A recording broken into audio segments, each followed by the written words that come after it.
Hey everybody, it's TJ with Avidyne. We're going to go through in this video some of the finer points on the IFD lighting, power, and antenna interconnect, the stuff that you're going to find on figure D1 in the installation manual.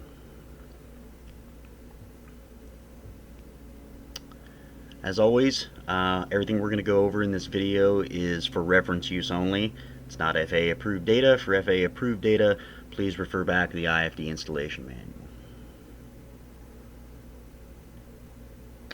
So this is the interconnect. This is the drawing that we're going to be going through here. We get a lot of phone calls about this, so hopefully this will be some good information for you guys. So getting started right off. There are two aircraft power inputs, aircraft power 1 and aircraft power 2. They are internally diode isolated,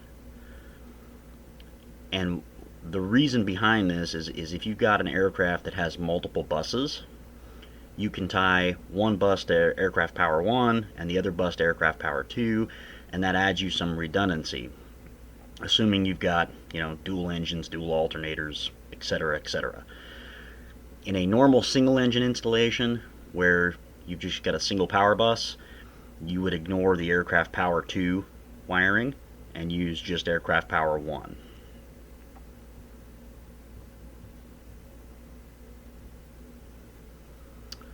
Now, if we look at just aircraft power 1 connections, you'll notice that there's two pins there, pin 19 and 20.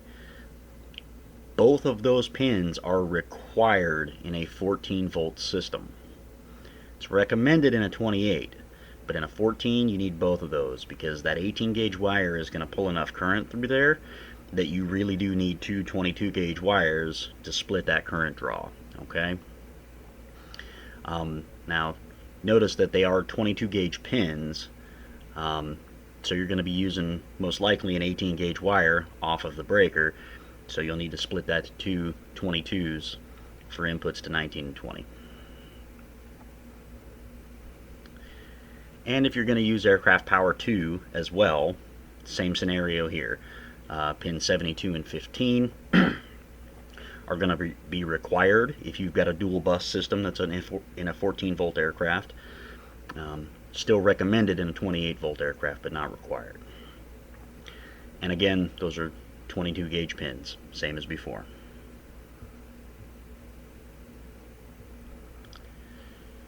You'll notice here for the main power circuit breakers, we call out a 5-amp circuit breaker for a 28-volt installation, and a 7.5 amp breaker for a 14-volt installation.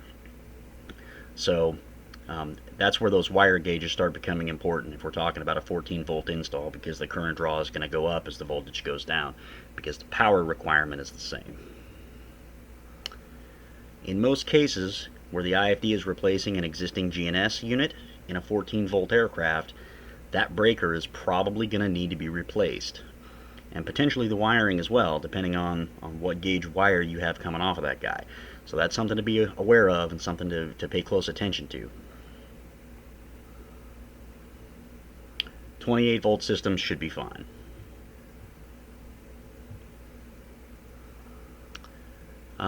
Pin 77 and 78, these are your main power grounds. Both of those need to be connected.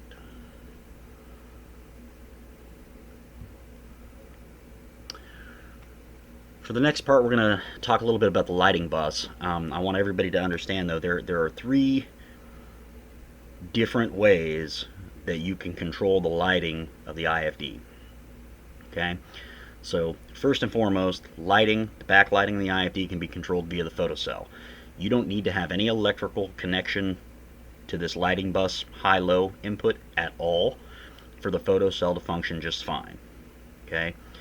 And that allows the IFD to just automatically compensate for whatever your ambient lighting conditions are. The second way is via manual control. In the user options menu in normal flight mode on the IFD, there's a place in there where you can go and manually adjust the backlighting and the bezel lighting. And again, you don't need any wiring at all to accomplish that.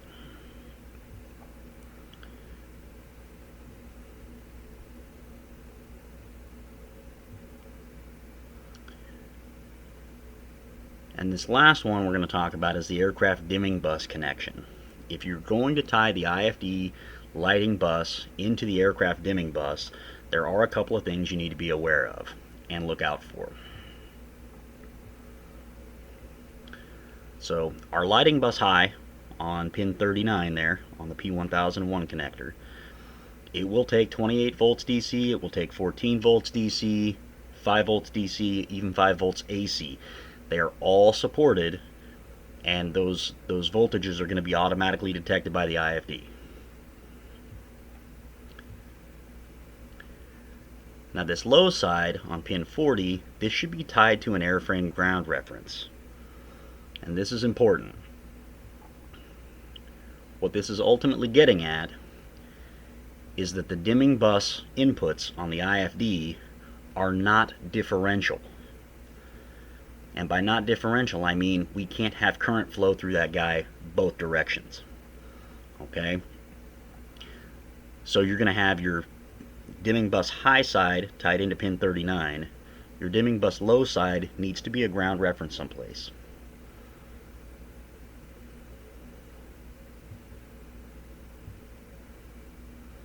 There are some dimming buses out there that are designed where there is a constant bus voltage on the dimming bus high side, and the dimming bus low side is adjustable from 0 to bus voltage.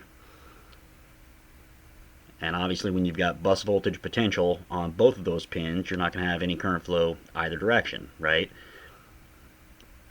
But as you turn the knob, your dimming knob, if what you're doing is actually creating a bigger difference in potential between those two pins by adjusting it on the low side, there's a really good chance you're going to fry the IFD. Okay? So we don't want to do that. If that's the type of dimming system you've got in the aircraft, our recommendation 100% is don't connect the IFD to the dimming bus. If you do have a standard, typical dimming bus where it's adjustable on the high side, low side's tied to ground, it's perfectly fine. Go with that.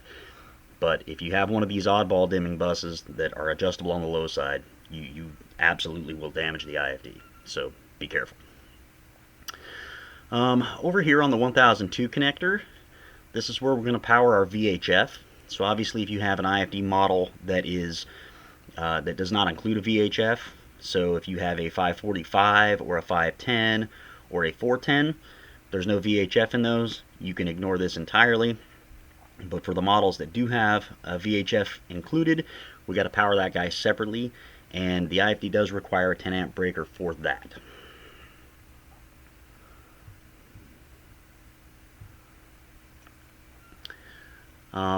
Maximum allowable wire gauge on the P1002 connector is 20 gauge. So you're still probably going to be using an 18 gauge from the 10 amp breaker.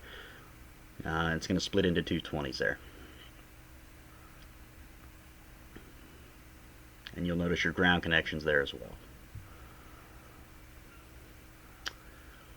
On the P1006 connector, pins 41 and 44, what this power input is going to be used for is to drive the super flag outputs of the IFD, assuming you have an IFD installation that's utilizing super flags. So this is going to be one of those things you're going to want to know ahead of time, what kind of indicator you're driving, what kind of autopilot system you've got in the aircraft, because if it's a system that's going to utilize the super flags, this needs to be wired up. Low level flags, you don't need this at all. Okay. For GPS antenna, our coaxes are generally going to be RG400. Needs to be double or triple shielded and have a total loss, including the connectors in the system, needs to be less than 6.5 dB but more than 1.5 dB. So you guys can figure out what what flavor of coax cable you're using and cut to length based off of your dB loss. That's what we're looking for though. Less than 6.5, greater than 1.5.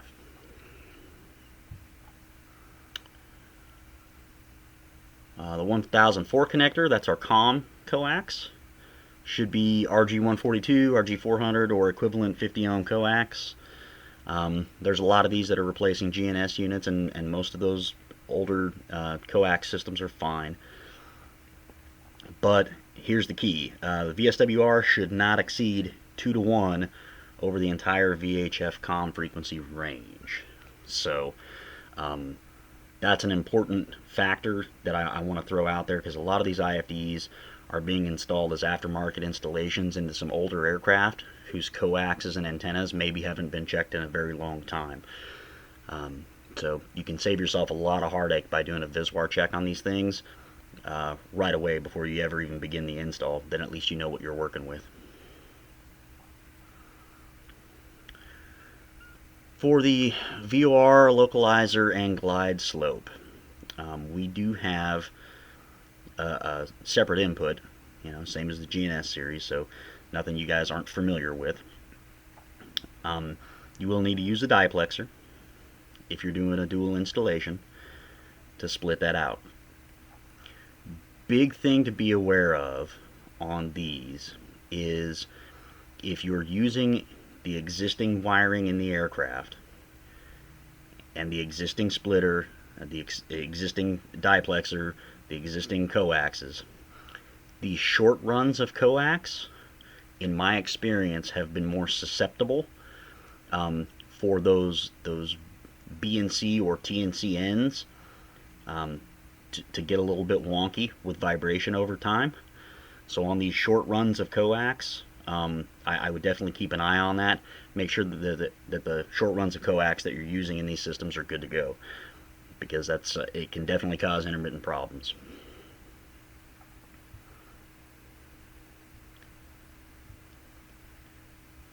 And that is about all I have for this one. So thanks everybody for watching. Hopefully you got something useful out of this, and we'll see you on the next one. Thanks.